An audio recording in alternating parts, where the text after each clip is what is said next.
based on my experience of current large projects that haven't gone in or recent ones, one of the biggest issues is off-takers.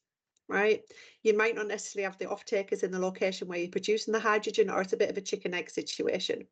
But that's not what this webinar is talking about, right? We're talking about electrolysers, we're talking about legislation, etc. So I think from a technology perspective and from an operator perspective, one of the things is doing a true due diligence of the project, and not due diligence like we used to speak about, where it's just about return on investment, but it also has to have that big play about how do you unlock the finance and how do you unlock the government incentives that are available for your project. So there's that big element within the technical diligence.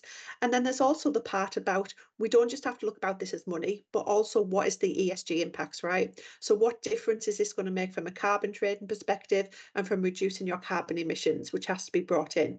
But if we look at that unlocking finance, it's really interesting. One of the big funds that's just been announced quite recently was the European Innovation Fund, which was over 4 billion euros worth of work. Sorry, I'm just checking that figure. Yeah, 4.8 billion euros worth of funding available to the electrolyser manufacturers and operators.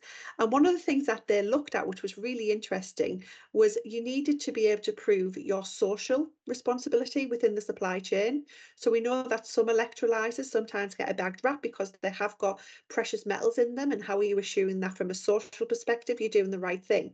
You have to be able to show your carbon intensity and your carbon management, particularly with scope 3s. You had to show your cyber assurance and your cyber resilience, and then you had to show assurance to ISO 22734. So for me, that was one of the first funding that actually laid out all of them key areas that are not just traditional ways of looking at unlocking funding, but also some of the fundings and some of the risks that we see in today's landscape really embedded into unlocking that funding. So to summarise, I guess we look at it differently. We look at a wider view. We look at the ESG impacts. We look at why are we doing this? And we also look at what do we need to do to unlock them incentives in order to get the market up and running.